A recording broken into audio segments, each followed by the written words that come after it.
आज हम जानेंगे कि कैसे एक आम व्यापारिक कंपनी ने भारत और उसकी पूरी ग्रामीण अर्थव्यवस्था पर कब्जा कर लिया। आखिर विशाल सैन्य बल के साथ कंपनी ने भारत के ग्रामीण क्षेत्रों और भारी भरकम राजस्व पर नियंत्रण कैसे हासिल किया। मराठों जैसी बड़ी ताकतों को कुचलने के बाद अंग्रेजों का पूरा ध्यान सीधा राजस्व वसूली पर टिक गया। क्षेत्रीय ताकतों को हराकर 1765 में उन्हें बंगाल की दीवानी मिल गई। सोचिए, एक झटके में अकूत खजाने का नियंत्रण। इस जीत का असली मकसद था वैश्विक कपड़ा व्यापार और भारत की ग्रामीण खेती को अपनी मुट्ठी में करना। ये विशाल निर्यात सिर्फ व्यापार नहीं था, इसके लिए हमारे किसानों पर भयानक रूप से भारी लगान थोपा गया था। जामदानी जैसे बेहतरीन भारतीय कपड़ों की भूख मिटाने के लिए ग्रामीण किसानों और जमींदारों का जम के शोषण किया गया।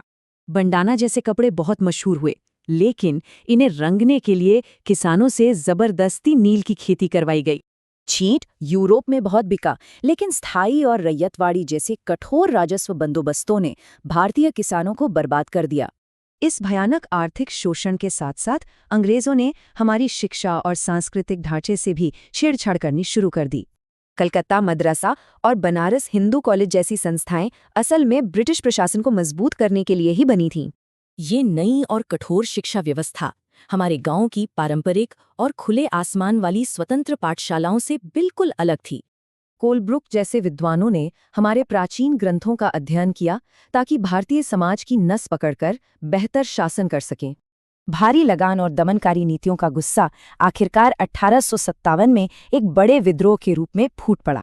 इसमें क्षेत्रीय नेताओं ने जी जान से संघर्ष किया और इसके ठीक बाद 1859 में किसानों का ऐतिहासिक नील विद्रोह हुआ। किसानों और नेताओं का ये संघर्ष धीरे धीरे मानवाधिकारों के व्यापक और वैश्विक आंदोलनों का एक अहम हिस्सा बनने लगा था। ज्योतिराव फूले जैसे सुधारकों ने अमेरिका के दास प्रथा विरोधी आंदोलनों से प्रेरणा ली और स्थानीय दमन के खिलाफ आवाज उठाई। इन सुधारों से स्वतंत्र शिक्षा आंदोलनों का जन्म हुआ। 1892 का अमृतसर का खालसा कॉलेज इसका एक शानदार उदाहरण है।